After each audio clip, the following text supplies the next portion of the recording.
The blizzard had come out of nowhere, turning the February afternoon into a white hell that swallowed everything in its path. And Victoria Garrison knew with terrible certainty that she and her baby daughter were going to die in the snow.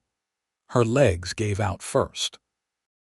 One moment she was trudging forward through drifts that reached her knees, baby Emma bundled against her chest beneath her worn coat, and the next her body simply refused to obey. Victoria's vision blurred as she pitched forward, twisting at the last second to keep from crushing her child. The impact drove the air from her lungs. Cold seeped through her threadbare dress and the patched coat that had belonged to her dead husband. Emma let out a thin wail that the wind carried away. Victoria tried to push herself up, but her arms trembled uselessly. The snow was falling so thick she could barely see her own hands. She pulled Emma closer, curling her body around the 9-month-old baby, trying to share what little warmth remained in her limbs. Her thoughts scattered like leaves in the wind. She had been walking to Guthrie, Oklahoma, where her sister lived. The stagecoach driver had put her out when she could not pay the full fare, telling her the town was only 5 miles ahead. That had been hours ago before the storm descended. Emma's crying grew weaker. Victoria pressed her lips to her daughter's forehead and felt the cold there. She tried to sing a lullaby, but her voice would not work properly. The words came out broken and strange. Sleep pulled at her consciousness with insistent hands. She knew that if she slept now, she would never wake, but her body no longer listened to the desperate commands of her mind. Somewhere in the white chaos, she thought she heard hoofbeats, but that might have been a dream. Her eyes were so heavy. Emma had stopped crying. That terrified Victoria more than anything, but she could not make her arms move to check if her baby still breathed. The cold was inside her now, settling into her bones, turning her thoughts to ice. Strong hands gripped her shoulders. A man's voice, deep and urgent, cut through the howling wind. "Madam, madam, can you hear me?" Victoria tried to respond, but only a whisper emerged. "Baby, I see her. I have you both. Stay with me now." She felt herself being lifted, felt the impossible warmth of another living body. The man carried both her and Emma against his chest as though they weighed nothing at all.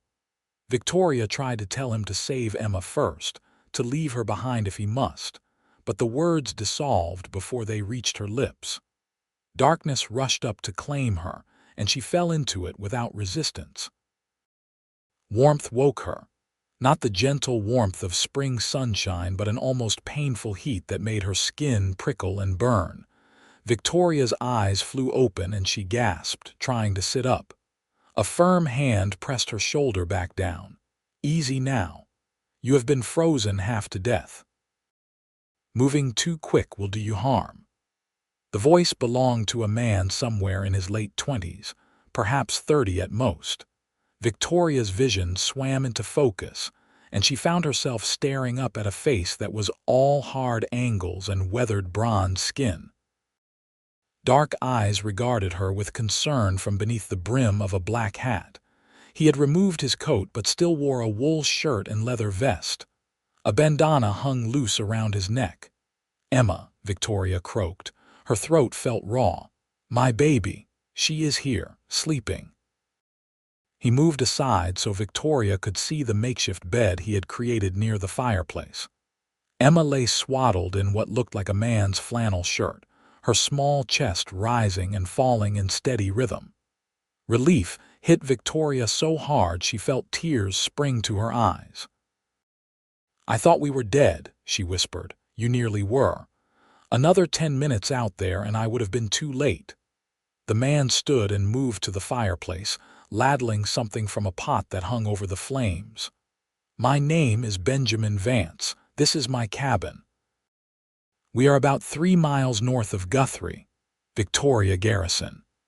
She pushed herself up on her elbows, taking in her surroundings. The cabin was small but solidly built, with thick log walls and a floor of rough-hewn planks. Furs covered the single bed where she lay.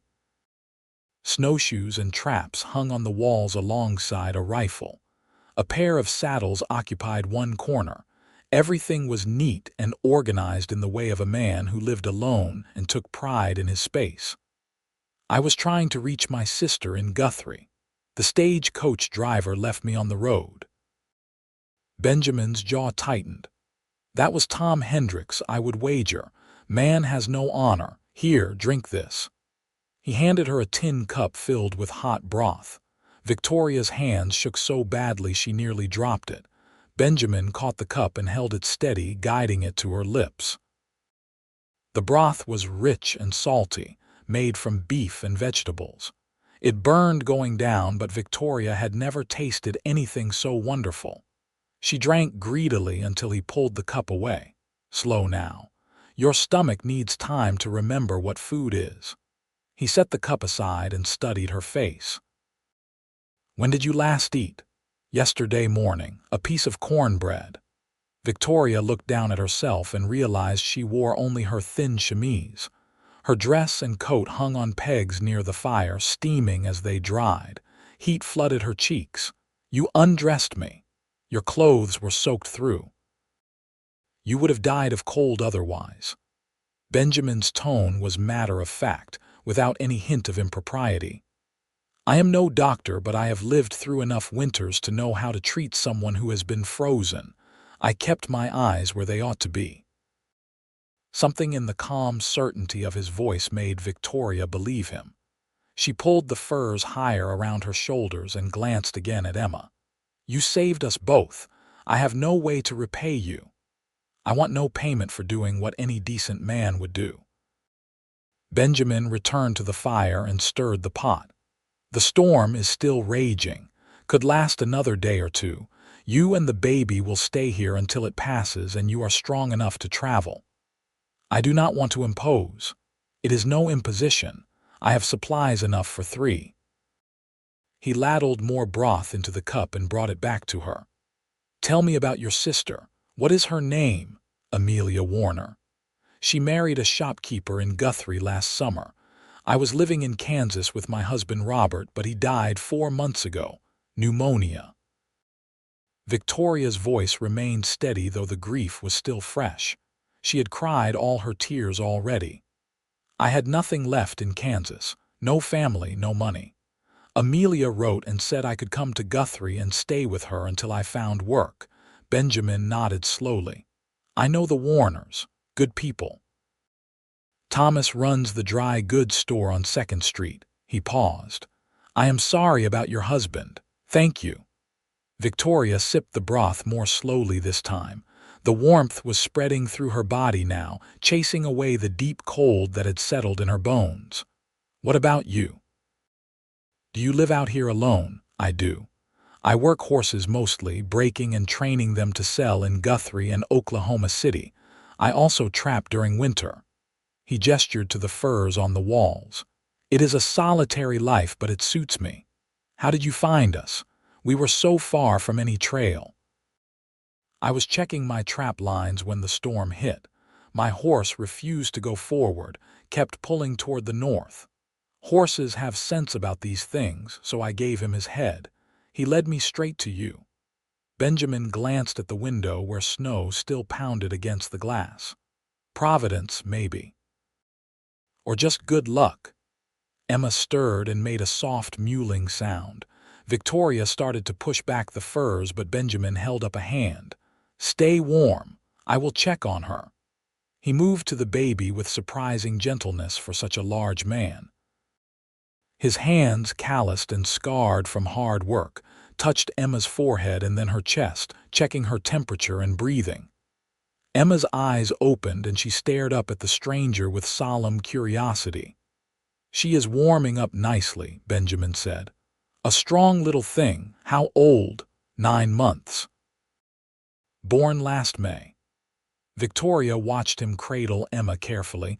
Do you have experience with babies? Some. I am the oldest of 7, helped raise most of my siblings before I left home. He brought Emma to Victoria. She will be hungry, I expect. Victoria took her daughter and pressed her close, breathing in the warm milk and honey scent of her. Emma rooted against her chest immediately. "Could you turn your back, please?" Benjamin nodded and moved to the window, staring out at the storm. Victoria arranged the furs to give herself privacy and let Emma nurse. Her milk had been drying up from lack of food and the stress of the journey, but Emma latched on eagerly. Victoria stroked her daughter's dark hair and silently thanked God for Benjamin Vance and his horse with good sense. "I must ask you something," Benjamin said, still facing the window. "The baby's father. You said he died 4 months ago, but you also said she is 9 months old. Robert was not her father by blood." Victoria's voice hardened slightly. "Robert and I could not have children of our own. Emma belonged to a young woman who died in childbirth. She had no family and the baby would have gone to an orphanage. We took her in and raised her as ours from her first breath. She is my daughter in every way that matters. I meant no offense.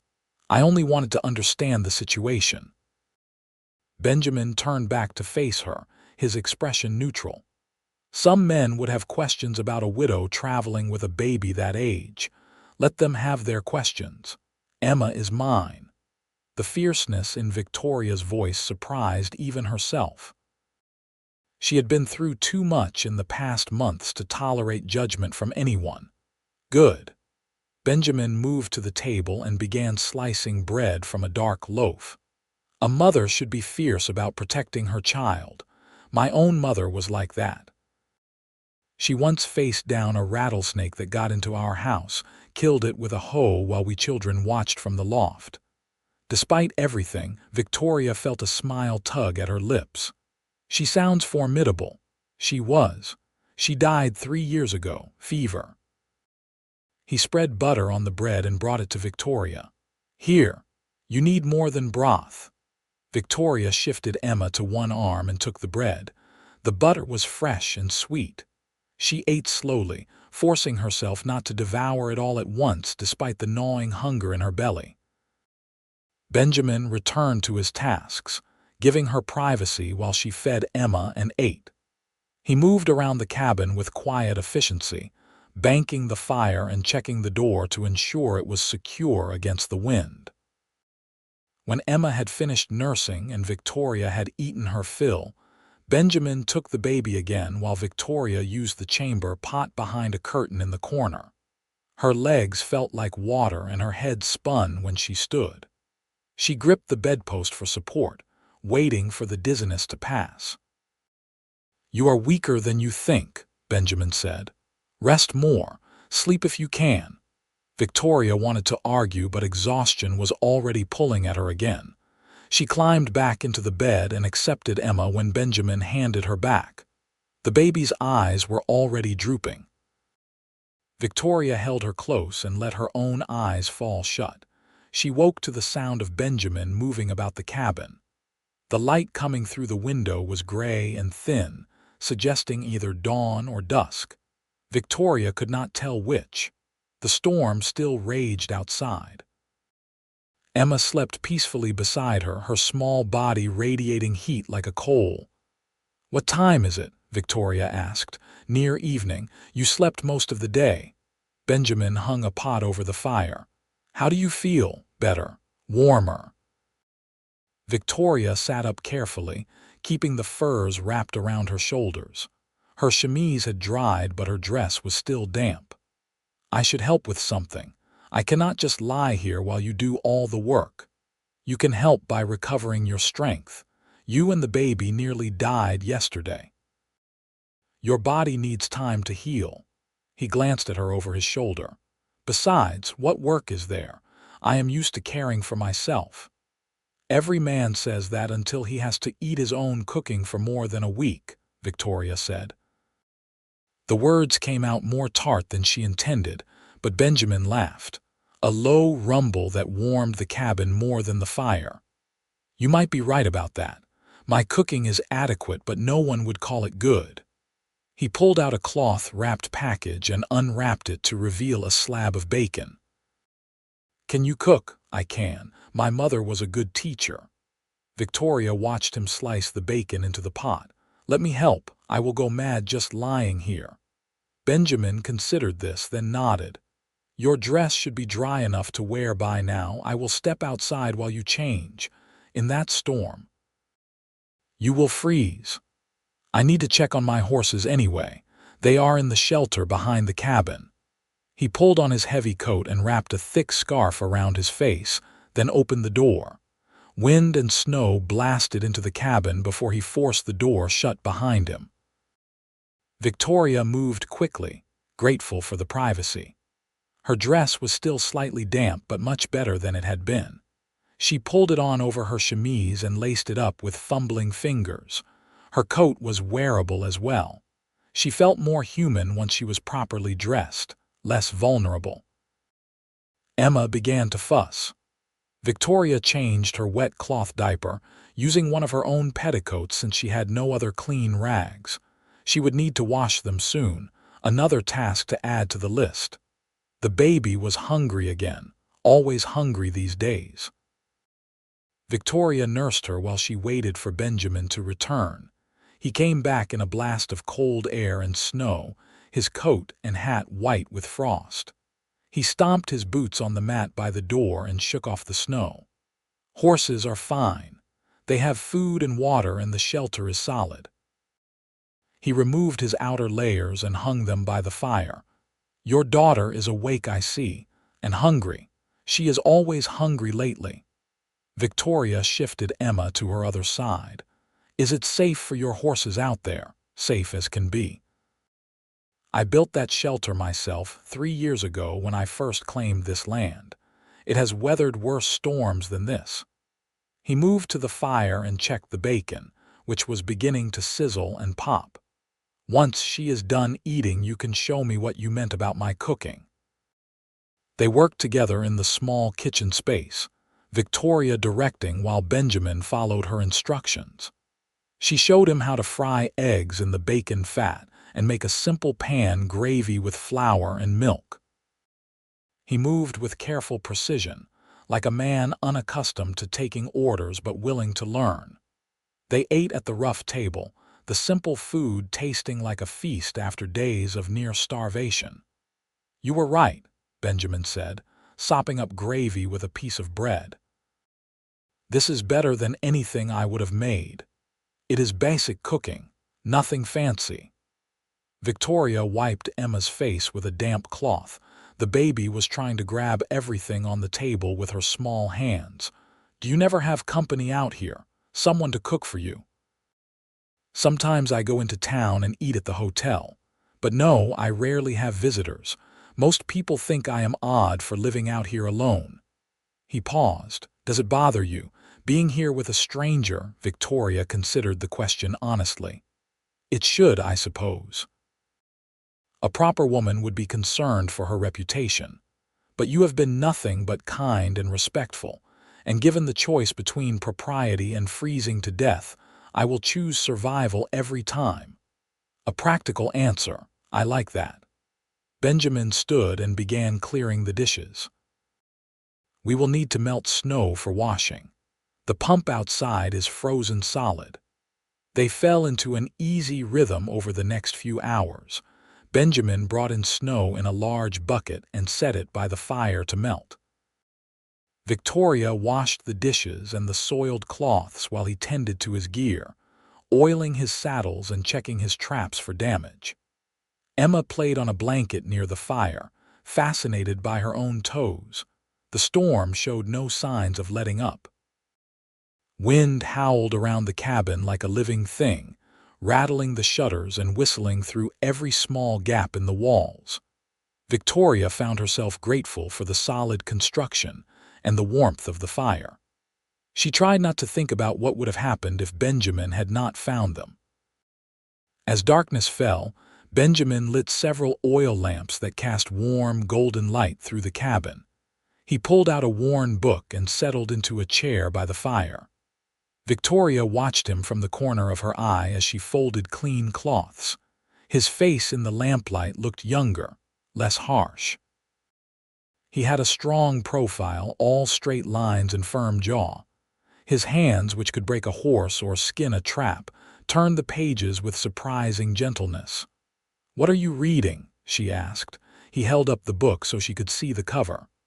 "Washington Irving, the sketch book. Have you read it?" "Some of it. My father had a copy when I was a girl." Victoria settled Emma on her lap. "I did not expect to find a cowboy reading Irving." "I am not a cowboy. I am a horseman and a trapper." Benjamin's tone was mild but firm. "And why should that mean I cannot read?" "Books are one of the few luxuries I allow myself out here." "I meant no insult. It is just unexpected." Victoria stroked Emma's hair as the baby's eyes began to droop. "Most men I have known have little use for books." "Then you have known the wrong men." He returned his attention to the page. "My mother taught all of us to read before we started school. She said an education was the one thing no one could take from you." They sat in companionable silence for a while, the only sounds the crackling of the fire and the howling wind outside. Victoria found herself relaxing in a way she had not been able to since Robert died. There was something deeply peaceful about this small cabin, this quiet man with his books and his horses. She felt safe here, truly safe, for the first time in months. Emma fell asleep against her chest. Victoria stood carefully and carried her to the bed, tucking her in among the furs. When she turned back, she found Benjamin watching her with an expression she could not quite read. "You are a good mother," he said quietly. "Not every woman would have fought so hard to keep her child alive in that storm. I would die before I let anything happen to her." Victoria returned to her seat by the fire. "She is all I have left in this world. What about your sister? Amelia and I were never close. Our parents favored her because she was prettier and more accomplished. When she married and moved to Oklahoma Territory, I did not hear from her for over a year. She only wrote after Robert died, and I think that was more out of duty than love." Victoria surprised herself with her honesty. There was something about Benjamin that invited confession. "But she is family and I have nowhere else to go." Benjamin set his book aside. "What will you do in Guthrie? Do you have plans?" "Find work if I can. I can sew and cook and clean. Perhaps someone needs a housekeeper or a seamstress." She looked down at her work-worn hands. "I am not particular about the kind of work. I just need enough to support myself and Emma." "That will not be easy with a baby. Most employers do not want to deal with children underfoot." "I know, but I will find a way. I have to." Victoria raised her chin, meeting his gaze. "I have survived worse than this. I lost both my parents to cholera when I was 16. I married a man I barely knew because I needed security. I watched him waste away and die while I could do nothing to save him. I have walked through a blizzard with my baby and nearly died in the snow. I will not give up now just because finding work might be difficult." Something flickered in Benjamin's eyes. Respect, perhaps, or admiration. "No, I do not imagine you will give up easily. You have the look of a survivor about you. Is that a compliment?" "It is the highest compliment I know how to give." He stood and added another log to the fire. "You should take the bed tonight. I will sleep on the floor." "I cannot take your bed for another night." "You have already given up too much. The bed is big enough for you and the baby. I have slept on harder surfaces than a floor with furs." His tone made it clear the discussion was over. "Get some rest, Victoria. Tomorrow will come soon enough." She wanted to argue further, but exhaustion was pulling at her again. The warmth of the fire and the food in her belly had made her drowsy. She nodded and moved to the bed, climbing in beside Emma. Benjamin busied himself arranging furs on the floor near the hearth. Victoria watched him through half-closed eyes. He removed his vest and boots but kept his shirt and trousers on, maintaining propriety even in his own home. When he lay down and pulled a fur over himself, He looked uncomfortable despite his assurances. "Benjamin," she said softly. "Yes." "Thank you for everything. I do not know how I can ever repay you." "There is nothing to repay. Sleep now." Victoria closed her eyes and let sleep take her, feeling safer than she had in longer than she could remember.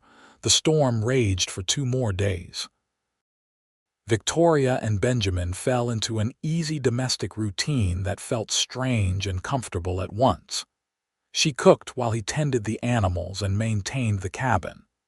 They ate meals together at the small table, their conversations ranging from books to horses to memories of their childhoods. Emma thrived in the warmth and safety, her cheeks growing pink and round again. Victoria found herself watching Benjamin when he was not looking. The way he moved with quiet confidence, the gentleness in his hands when he held Emma, the rare smiles that transformed his serious face. He was nothing like Robert, who had been slight and scholarly and prone to melancholy.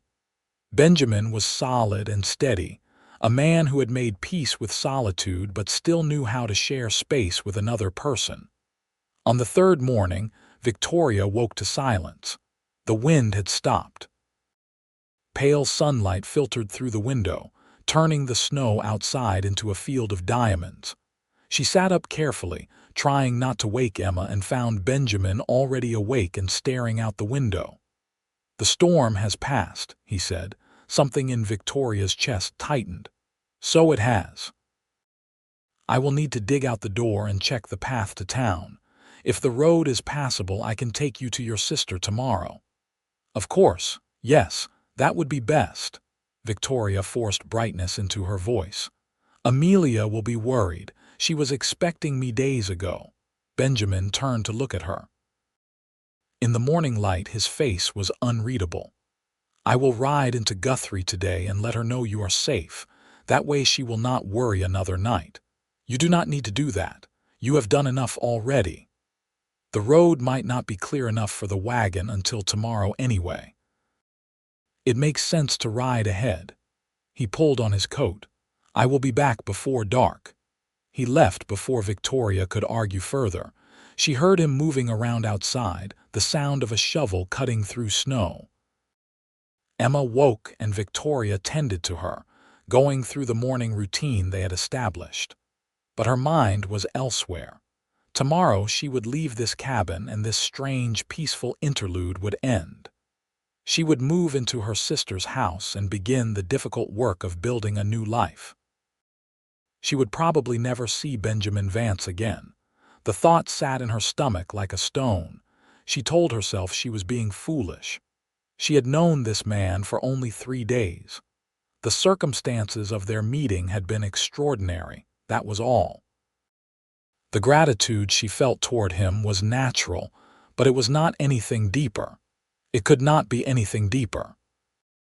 But when she remembered the warmth in his eyes when he looked at Emma, or the way his rare smiles made something flutter in her chest, or how safe she felt sleeping under his roof, she wondered if she was lying to herself. Benjamin returned in the late afternoon, his horse steaming from the hard ride.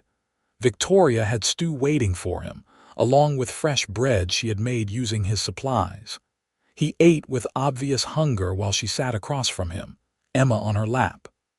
"I found your sister," he said between bites. "She has been worried sick. Half the town has been out searching for you since the storm started." Guilt washed over Victoria. "I should have found a way to send word before now."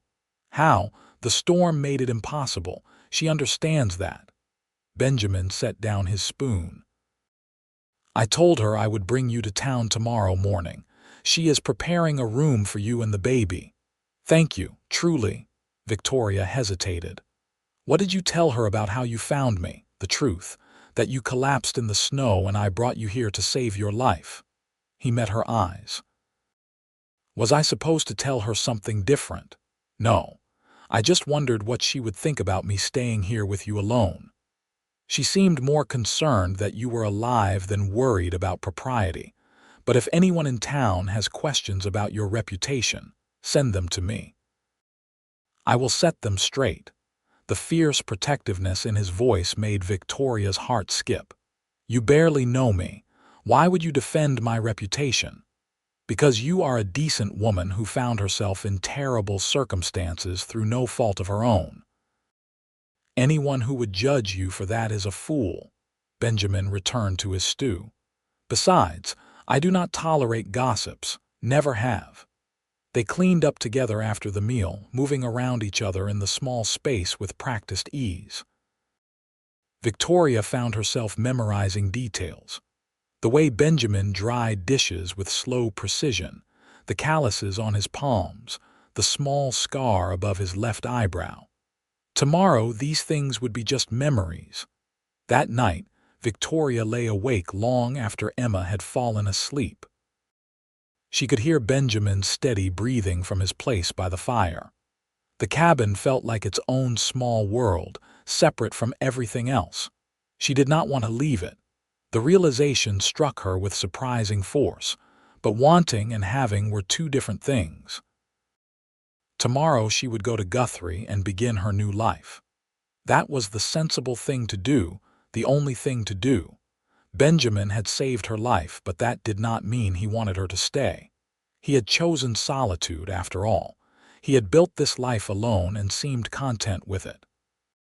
Still, she could not help wondering what it would be like to stay in this cabin, to wake each morning to his quiet presence, to share meals and conversation and the simple domestic routines they had established. To build something together. She pushed the thoughts away. She was being ridiculous, imagining impossible things. She needed to focus on survival, on building a stable life for Emma. There was no room for romantic foolishness. But as she finally drifted to sleep, her last thought was of Benjamin's rare smile and the way it made her feel like she was coming home. Morning arrived too quickly. Benjamin had already loaded the wagon by the time Victoria finished dressing Emma. He had lined the wagon bed with furs and straw to make it comfortable for the journey. Victoria's meager belongings, her carpetbag with its few changes of clothes and Emma's things, sat in the corner. "Are you ready?" Benjamin asked. Victoria looked around the cabin one last time, trying to fix it in her memory. "Yes, I am ready." The journey to Guthrie took nearly 2 hours. The snow was deep and the roads were rough, forcing Benjamin to drive slowly. Victoria sat beside him on the wagon seat, Emma bundled in her arms. They spoke little, both lost in their own thoughts. Guthrie had grown since the land run of 1889, 7 years prior. The main street bustled with activity despite the snow. Shops and businesses lined both sides, their painted signs bright against the white landscape. People moved along the wooden sidewalks, going about their business. It looked prosperous and civilized, nothing like the rough frontier town Victoria had imagined. Benjamin guided the wagon to a neat house on 2nd Street, just behind the dry goods store. Before he could set the brake, the front door flew open and a woman rushed out. Amelia looked just as Victoria remembered, small and pretty with golden hair and a dress that spoke of moderate prosperity. "Victoria, oh thank God." Amelia reached up to help her sister down from the wagon. "I have been worried sick. When you did not arrive on the stage and then the storm came, I thought the worst. I am sorry. Everything went wrong." Victoria held Emma close as Amelia embraced them both. "If not for Mr. Vance, I would be dead." Amelia turned to Benjamin, who had climbed down and was retrieving Victoria's bag. "Mr. Vance, I cannot thank you enough. You saved my sister's life." "Anyone would have done the same, Mrs. Warner." Benjamin handed the bag to Victoria.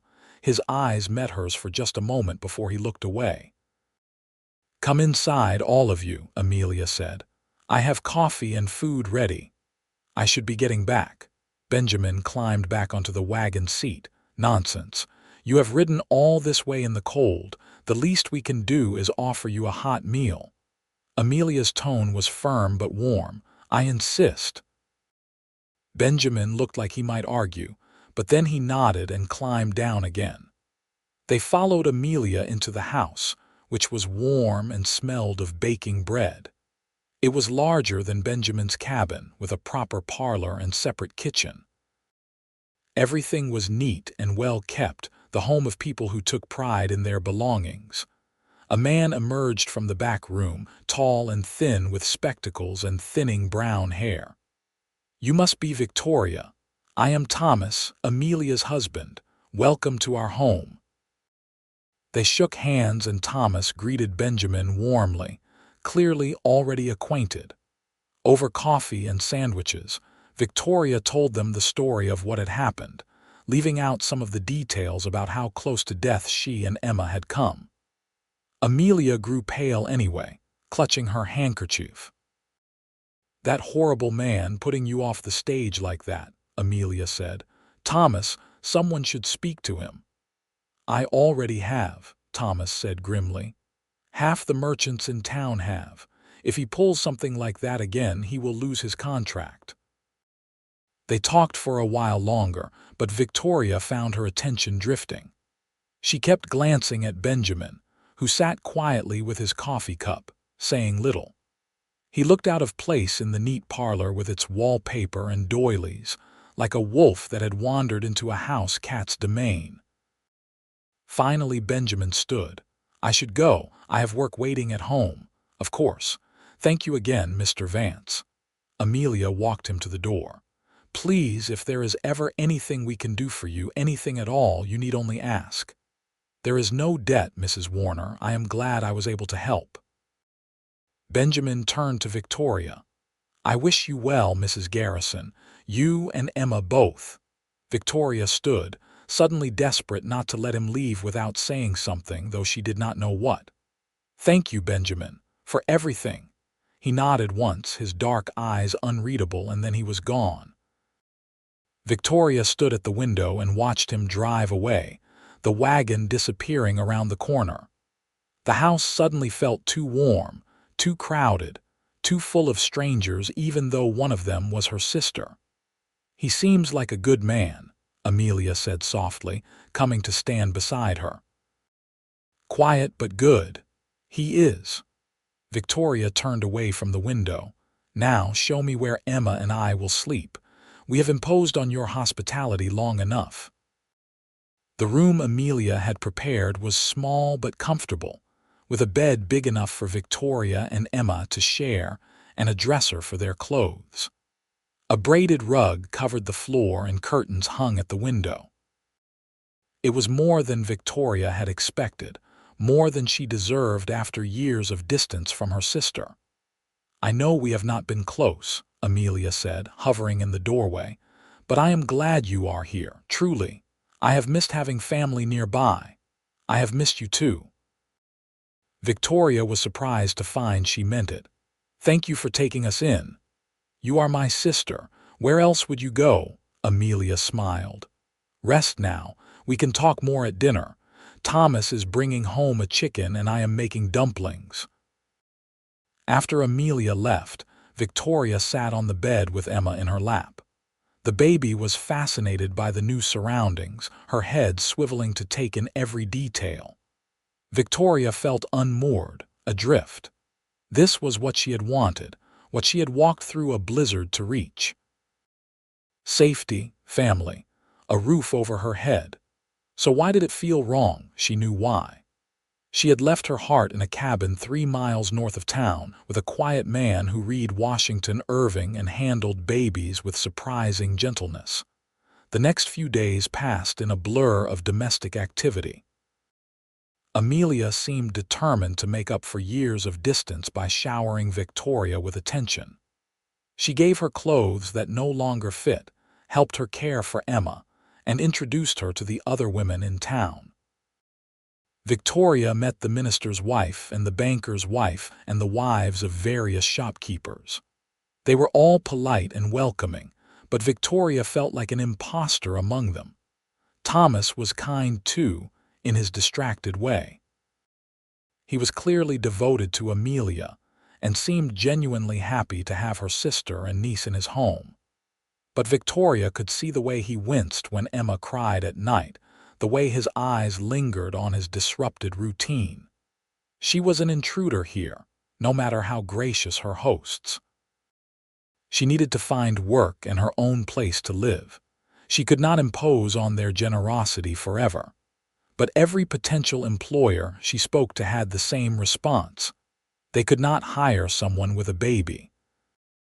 A few women offered her piecework.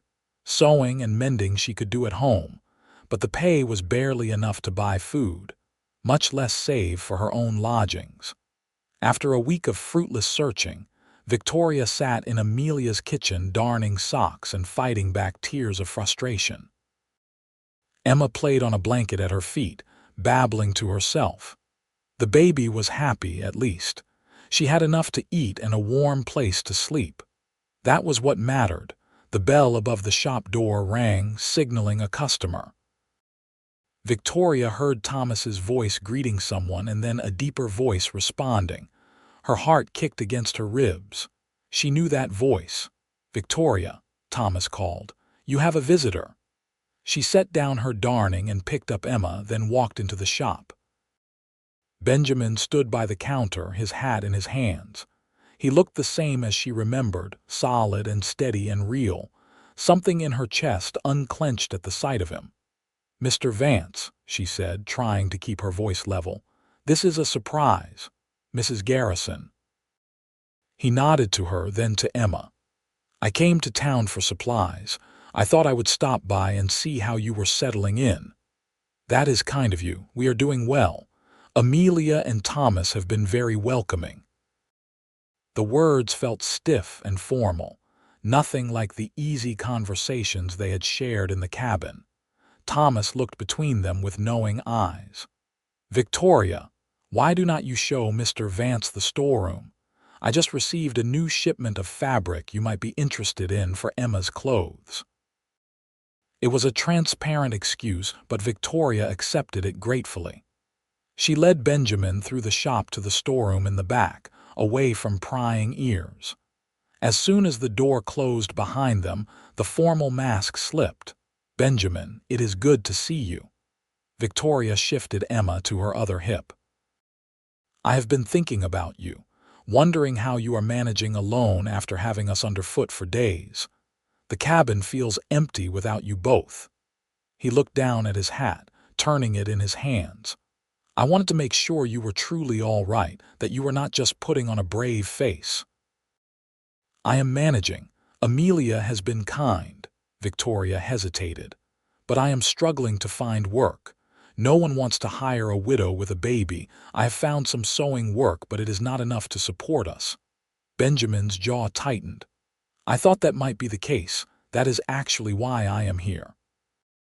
He took a breath. "I have a proposal for you, a business arrangement." Victoria's heart sank slightly.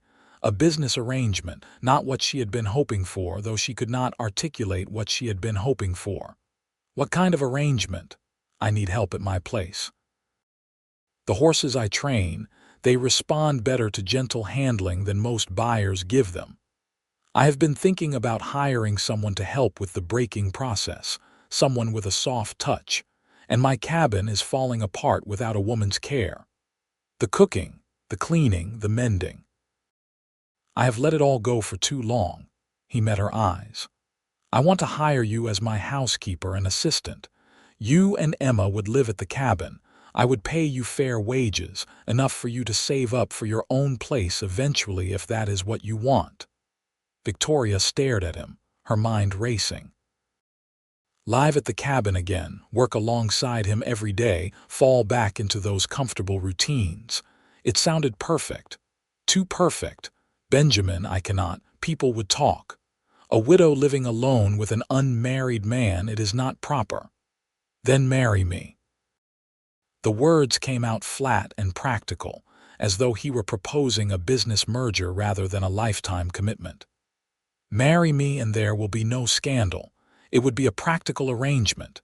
You need security and I need help with my work. We get along well enough. It would solve both our problems."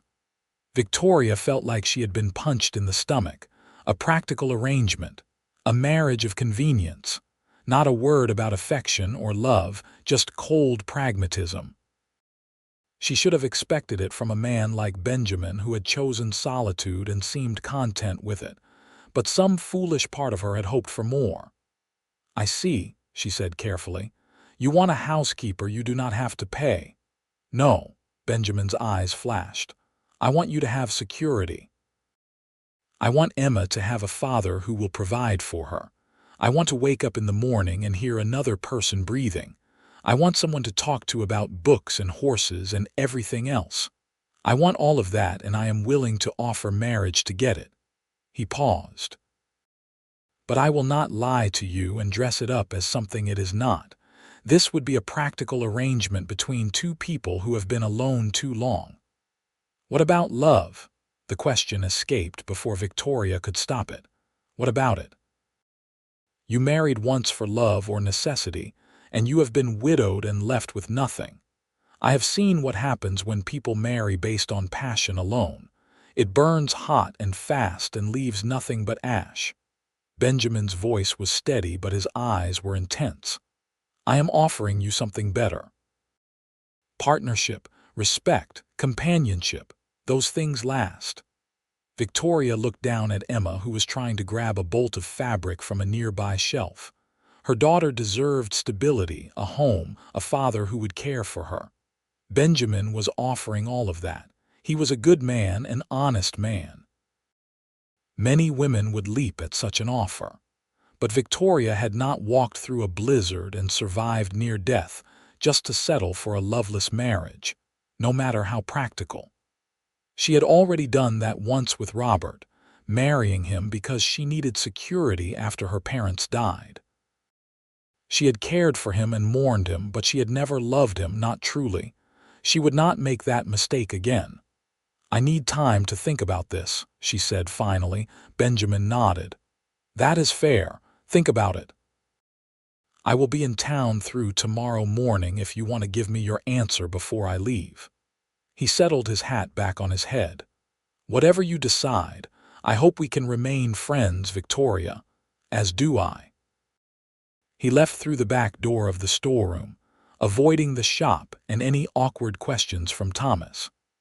Victoria stood alone among the bolts of fabric and crates of supplies, Emma babbling in her arms, and tried to make sense of the storm of emotions in her chest. That evening, after Emma was asleep, Victoria told Amelia everything. They sat in the kitchen over tea while Thomas read his newspaper in the parlor.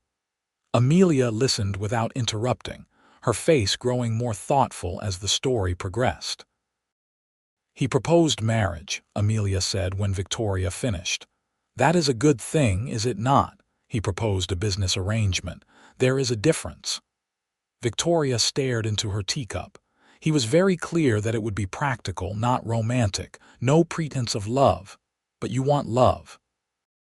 It was not a question. "Is that so foolish? I married Robert because I had no other choice. I cared for him, but I never loved him, not the way a wife should love a husband. I thought that part of my life was over, that I would raise Emma alone, and that would be enough." Victoria looked up at her sister. "But then I met Benjamin, and for the first time I understood what people mean when they talk about falling in love. I thought about him constantly during the days we were snowbound. I memorized the way he smiled and the sound of his laugh. I felt safe with him, truly safe, in a way I have never felt with anyone else. And now he is offering me a marriage without love, and I do not know if I can bear it." Amelia reached across the table and took her sister's hand. "Have you told him any of this?" "Of course not. He made it clear he wants a practical arrangement. If I told him I have feelings for him, it would make everything awkward, or it might change his mind." Amelia squeezed her hand. "Victoria, I saw the way he looked at you when he brought you here. That was not the look of a man offering a business arrangement. That was the look of a man who had found something precious and was terrified of losing it. You are imagining things." "Am I? Then why did he come all the way to town just to check on you? Why did he offer you not just work but marriage? A man who truly wanted only a housekeeper would hire one, not marry one. Amelia leaned forward. I think he does have feelings for you. I think he is just as scared as you are. He said passion burns out and leaves nothing but ash. He said that, or he believes that. There is a difference. Amelia sat back. If you reject his offer, what will you do? I do not know. Stay here, I suppose, until I can find enough work to afford my own place. The thought made Victoria tired. I will manage somehow. Of course you will. You are the strongest person I know. Amelia paused. But strength does not mean you have to do everything alone. If Benjamin is offering you a partnership, even if he calls it practical, that is more than most women ever get. Perhaps love could grow from respect and companionship. It has happened before. Victoria thought about this long after she went to bed. Amelia's words circled in her mind, mixing with her own fears and hopes. Perhaps her sister was right. Perhaps Benjamin did have feelings he was afraid to admit. Or perhaps he truly wanted nothing more than a convenient arrangement. There was only one way to find out. The next morning, Victoria left Emma with Amelia and walked to the hotel where Benjamin was staying. She found him in the dining room eating breakfast alone. He looked up when she approached and something flickered in his eyes. Hope, maybe, or fear. May I sit? She asked. Please. He gestured to the empty chair across from him. Victoria sat and folded her hands on the table, gathering her courage. I have thought about your proposal. I have a counter-proposal of my own. Benjamin set down his fork. I am listening. I will marry you, but not as a practical arrangement. I want a real marriage. I want a husband who comes to my bed, not a business partner who sleeps on the floor. I want someone who will be a true father to Emma, not just a provider. I want companionship and conversation and, yes, passion too, even if you think it burns out. She forced herself to meet his eyes. I nearly died in that blizzard, Benjamin. Life is too short and too precious to settle for half measures. So that is my offer. A real marriage or nothing at all. For a long moment, Benjamin said nothing. Victoria's heart hammered against her ribs. She had laid herself bare, risked rejection and humiliation. If he said no now, she did not know how she would bear it. Then Benjamin smiled, a real smile that transformed his entire face. I was hoping you would say something like that. What? I lied yesterday. Or not lied exactly, but I was not entirely honest. He leaned forward. I do want a practical arrangement. But I also want you, Victoria. I have thought about you every moment since I brought you to town. I remember exactly how you looked sleeping in my bed with Emma beside you. I remember the sound of your laugh and the way you hum while you cook. I remember everything, and I want more of it. I want years of it, a lifetime of it. Joy bloomed in Victoria's chest, so sudden and fierce it took her breath away. Then, why did you make it sound like a business arrangement? Because I am a fool. Because I thought you might be more likely to accept if I made it sound practical rather than emotional. Because I was scared. Benjamin reached across the table and took her hand. I have been alone for a long time, Victoria. I had convinced myself I preferred it that way. And then you collapsed in the snow and I carried you to my cabin and everything changed. You changed everything, and it terrified me. It terrifies me too. Victoria tightened her grip on his hand. I did not think I would ever feel this way about anyone. I did not think I was capable of it. So what do we do now? We get married. A real marriage. Victoria smiled. And we stop being fools and start being honest with each other. I can do that. Benjamin stood, still holding her hand. When? As soon as possible. Today, if we can arrange it. They were married that afternoon in the parlor of Amelia and Thomas's house, with the minister presiding and a handful of witnesses present. Victoria wore the best dress Amelia could lend her, a soft blue wool that brought out her eyes. Benjamin wore a clean shirt and his best vest, his hair slicked back with water. Emma sat on Amelia's lap and babbled through the entire ceremony, making everyone laugh. When the minister pronounced them man and wife, Benjamin kissed Victoria with surprising gentleness. It was their first kiss, and it tasted like promise and hope and new beginnings.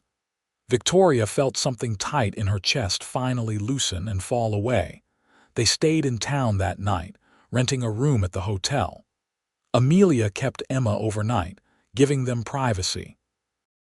Benjamin carried Victoria over the threshold of their rented room and set her down gently, then stood there looking awkward and uncertain.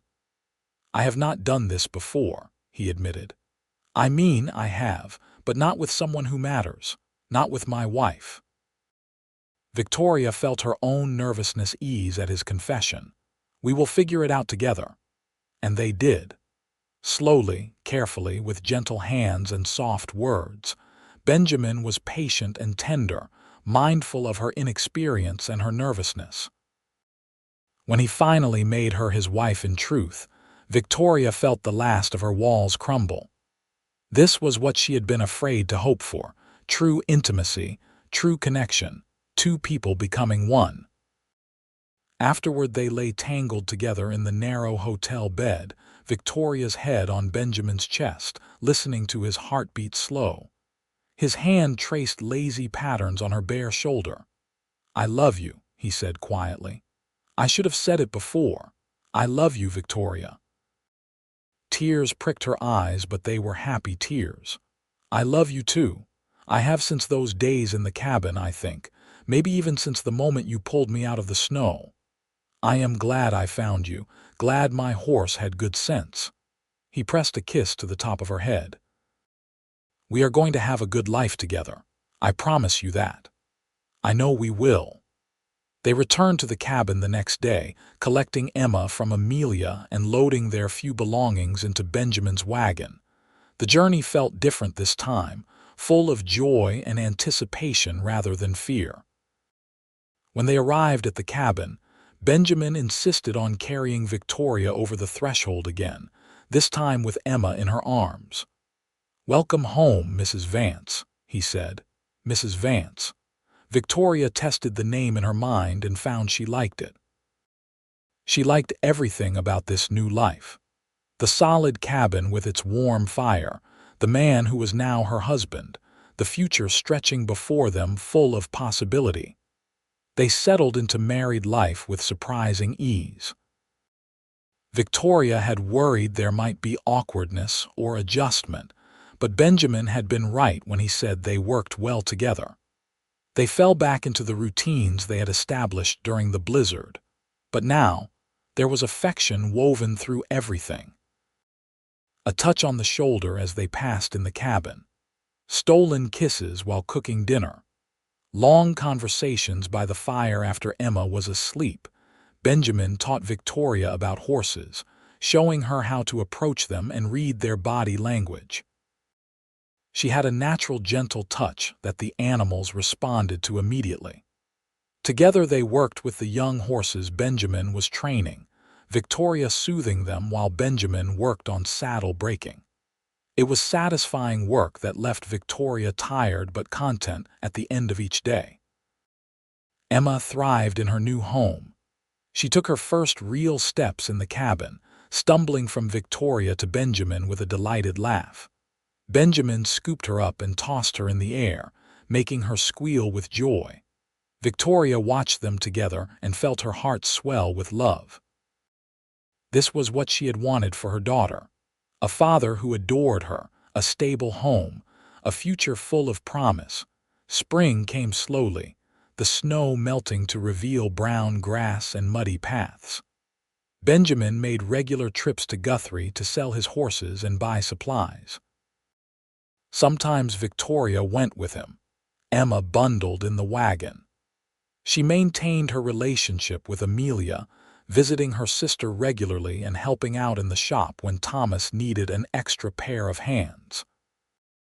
The townspeople had been skeptical at first about the quick marriage between a widow and a reclusive horseman, but Victoria's obvious happiness and Benjamin's steady devotion won them over. Within a few months, they were simply accepted as another married couple, nothing remarkable or scandalous about them. Summer arrived in a blaze of heat and green growth. Victoria planted a garden behind the cabin, growing vegetables and herbs. Benjamin built an addition onto the cabin, adding a separate bedroom for Emma and a small workshop for Victoria's sewing. They were building something together, brick by brick and board by board. A life, a home, a family.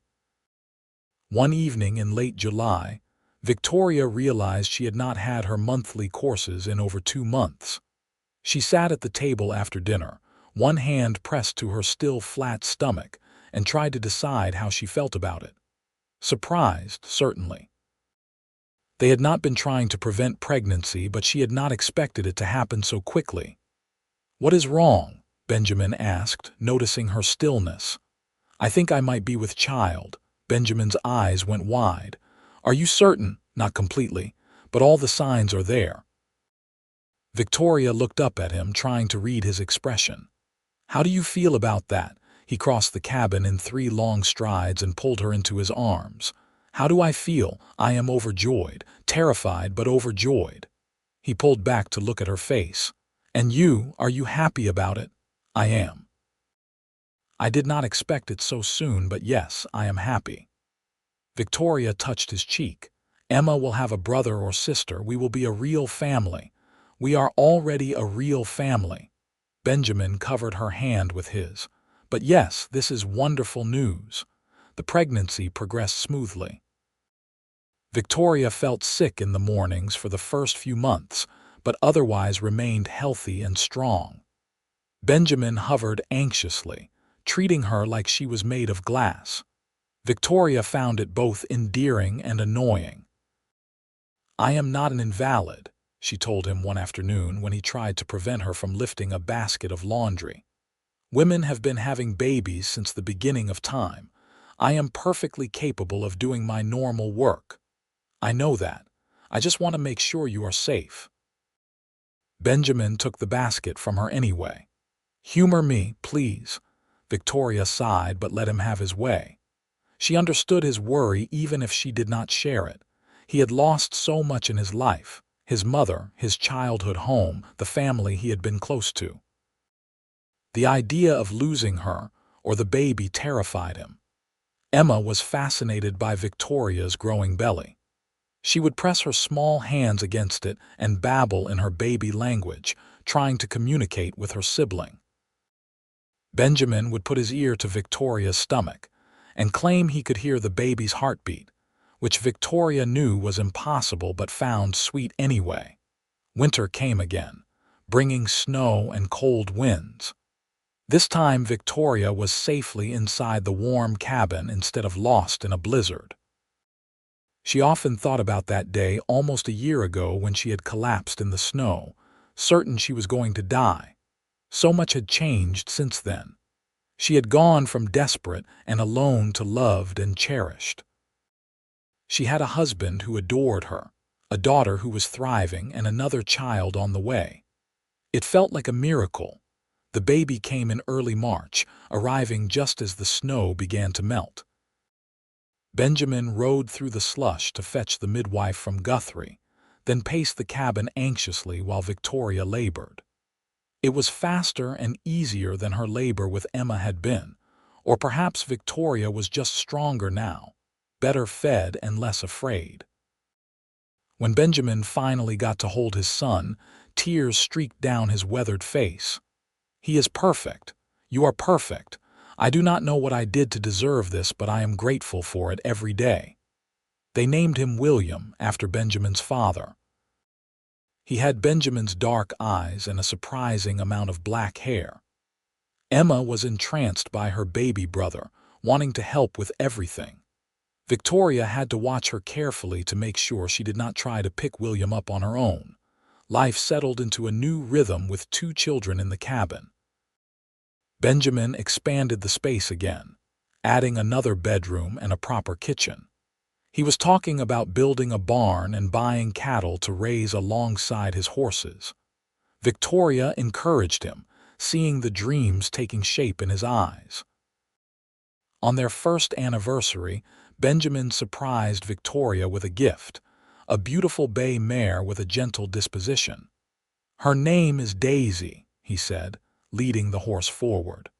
"I trained her myself specifically for you. I thought you might like to learn to ride properly." Victoria had ridden on the wagon plenty of times, but never on horseback. The idea thrilled and terrified her in equal measure. "She is beautiful, but who will watch the children while I ride?" "I will. Or you can take them with you. Emma can ride in front of you and William can stay in his cradle." Benjamin handed her the reins.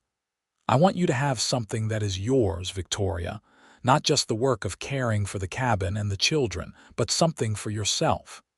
It was a thoughtful gift, more meaningful than jewelry or fine clothes. Victoria threw her arms around her husband and kissed him. "Thank you. I love it. I love you. I love you too, more than I thought it was possible to love anyone." Benjamin held her close. "You gave me everything, Victoria, a family, a purpose, a reason to wake up happy in the morning. I want to give you the world. You already have." They stood together in front of the cabin, the spring sun warm on their faces, their children playing nearby, and Victoria thought about the long, strange road that had led her here. The losses and the grief, the desperation and the fear, the moment of collapse in the snow that had changed everything. She would not change any of it. Every hardship had led her to this moment, to this man, to this life. She had walked through darkness to reach the light, and now that she was here, she would never take it for granted. Years passed in a blur of seasons and children. Emma grew tall and clever, learning to read from Benjamin's books and helping Victoria in the garden. William became a serious boy who followed his father everywhere, learning about horses and traps. 2 more children arrived. Another son named Robert, after Victoria's first husband, and finally a daughter they named Grace. The cabin expanded to accommodate them all, becoming a proper house with multiple rooms and a wraparound porch. Benjamin's horse business thrived, earning them a comfortable income. Victoria took in sewing work when she had time, more for the pleasure of it than from necessity. They became pillars of the community in Guthrie, known for their generosity and steady devotion to each other. Other couples looked at them and saw something to aspire to, a true partnership built on love and respect and shared work. Victoria maintained her close relationship with Amelia, who had children of her own now. The sisters grew closer than they had ever been as girls, united by the experience of motherhood and the bonds of family. Emma and William often stayed at their aunt and uncle's house in town, giving Victoria and Benjamin precious time alone. On those evenings, they would sit on the porch and watch the sun set, hands intertwined. Benjamin would tell her stories of his childhood or read to her from his books. Victoria would rest her head on his shoulder and feel the deep contentment of a life well lived. "You ever regret it?" Benjamin asked one evening, years after they had married. "Choosing this life, it is hard sometimes, isolated out here with so much work to do." "Never, not once." Victoria turned to look at him. "Do you remember what I said before we married? That life is too short to settle for half measures. I meant it. This life with you, it is everything I wanted, everything I needed. I would choose it again every single time. Even if it meant walking through that blizzard again, even then, especially then." Victoria kissed him softly. "That blizzard brought me to you. It gave me everything." They grew old together in that house, watching their children grow and have families of their own. Emma married a teacher from Oklahoma City and moved away, but she visited often with her own children. William took over the horse business from his father, expanding it and making it even more successful. Robert became a lawyer in Guthrie, and Grace married a rancher and moved to Texas. Victoria and Benjamin became grandparents many times over, their home filling with laughter and noise every holiday. They told their grandchildren stories of the old days, of the land run and the wild frontier, of survival and hardship and triumph. And they told the story of how they met, of the blizzard and the cabin, and the collapse in the snow that had changed two lives forever. The children listened with wide eyes, unable to imagine their strong, capable grandmother as a desperate woman near death, or their gentle, patient grandfather as a solitary horseman. But that was what they had been, once upon a time. Two lonely souls who found each other in the worst possible circumstances and built something beautiful from it. On their 50th wedding anniversary, their children threw them a party that half of Guthrie attended. Victoria wore a new dress made by her daughters and granddaughters, and Benjamin wore his best suit. They danced in the town square, moving slowly to music played by a local band, and everyone who watched could see the love that still burned bright between them. 50 years, Victoria murmured against Benjamin's chest. How did we get to be so old? I have no idea. I still feel like that scared fool who proposed a practical arrangement. Benjamin chuckled. Thank God you saw through me. Thank God you pulled me out of the snow. Victoria looked up at him. Thank God for all of it. They lived many more years together, growing more frail but never losing the connection that bound them. When Benjamin finally passed away in his sleep at the age of 83, Victoria held his hand and whispered that she would see him soon. She followed him 6 months later, dying peacefully in the house they had built together, surrounded by children and grandchildren and great-grandchildren. Her last words were, "Tell Benjamin I am coming home." They were buried side by side in the Guthrie Cemetery, under a large oak tree. Their shared headstone bore a simple inscription: Benjamin Vance, 1866–1949, Victoria Vance, 1868–1949. Found in a storm, bound by love, together forever, the family maintained the house for years as a reminder of where they had come from. Emma's grandson eventually donated it to the Oklahoma Historical Society, which turned it into a small museum dedicated to the early settlers of the territory.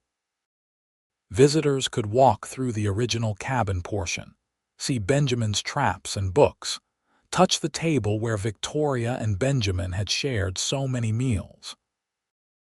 And they could hear the story, displayed on placards throughout the house, of how a desperate woman collapsed in the snow with her baby, and how a lonely cowboy carried them both to his warm cabin, and how that single act of mercy had blossomed into a love that lasted a lifetime and created a legacy that would endure for generations.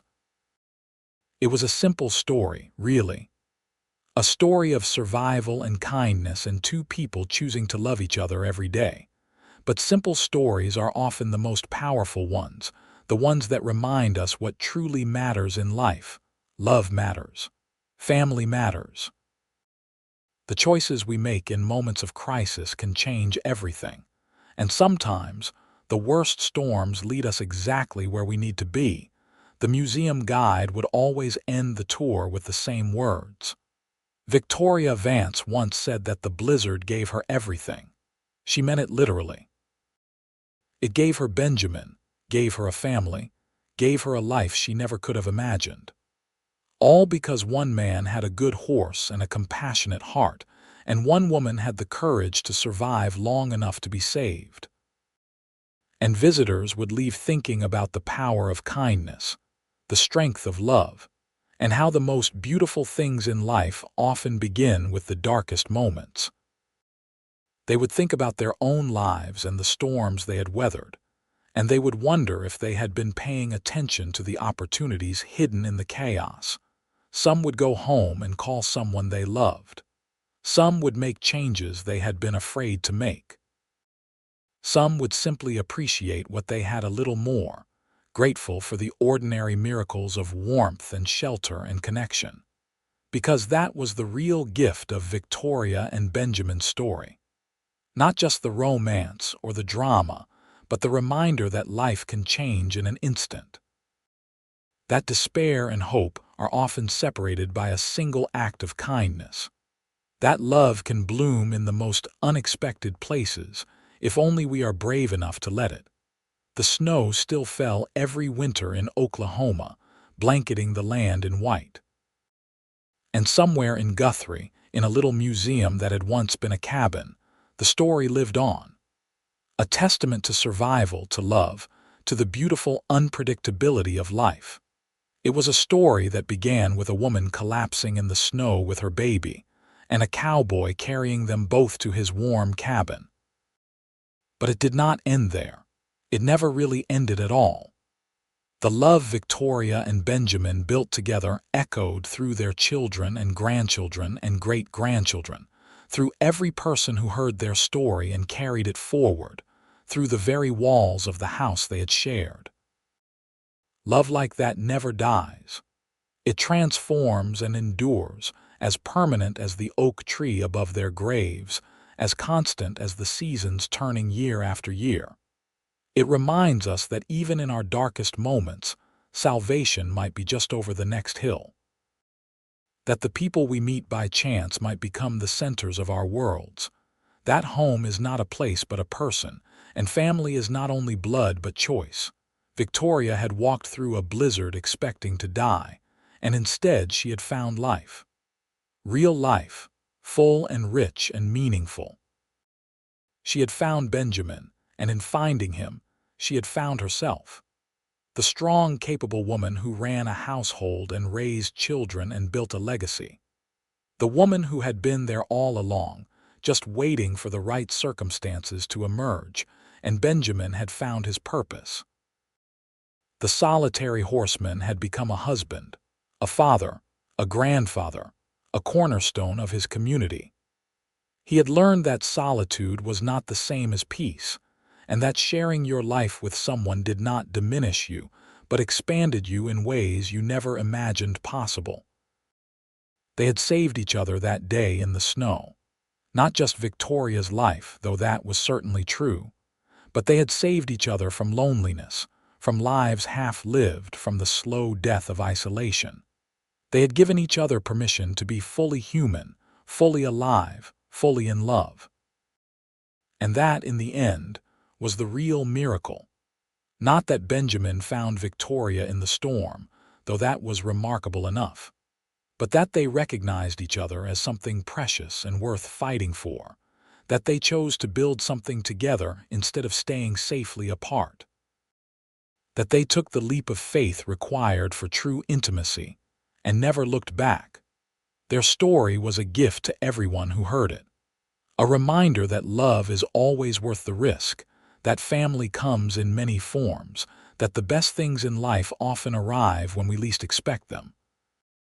It was a story of resilience and hope, of second chances and new beginnings, of two people who were meant to find each other and did, despite all the obstacles in their path. As the years passed and the museum welcomed new visitors, the story stayed the same. The blizzard, the cabin, the collapse in the snow, the cowboy with his good horse and compassionate heart, the practical proposal and the counter-proposal, the marriage, the children, the 50 years of devotion, the legacy that lived on. And every time someone heard the story, the love between Victoria and Benjamin became real again. It lived in the listeners' hearts, inspiring them to be braver, kinder, more open to the possibilities that life offered. It reminded them that miracles happen, that love endures, that even the worst storms eventually pass and leave something beautiful in their wake. That was the true ending of Victoria and Benjamin's story. Not death, but transformation. Not an ending at all, but a beginning that would continue as long as people believed in love, in hope, in the power of one person to change another person's life completely. The snow fell every winter in Oklahoma, covering the land in white silence. And in a little museum that had once been a cabin, two spirits seemed to linger, their love still palpable in the very air. Visitors claimed they could feel it, that warmth that had nothing to do with the fireplace. That sense of home, of safety, of being exactly where you were meant to be. And perhaps they were right. Perhaps some loves are so strong they leave an imprint on the world, a blessing that touches everyone who comes near. Perhaps Victoria and Benjamin were still there in some way, still together, still loving each other with the same fierce devotion that had sustained them through 50 years of marriage and beyond. It was a beautiful thought, a fitting ending for a beautiful story. The kind of ending that reminds us why we tell stories in the first place, to remember, to honor, to hope, to believe that love conquers all, even death, that the connections we forge in life are stronger than anything that might try to break them. That home is not a place we arrive at, but a person we find and hold on to with both hands, grateful every day for the miracle of their presence in our lives. Victoria found her home in Benjamin. Benjamin found his home in Victoria. And together, they built something that would last forever, a legacy of love that would continue to inspire and encourage and remind people of what truly matters long after they were gone. That was their gift to the world. That was their story.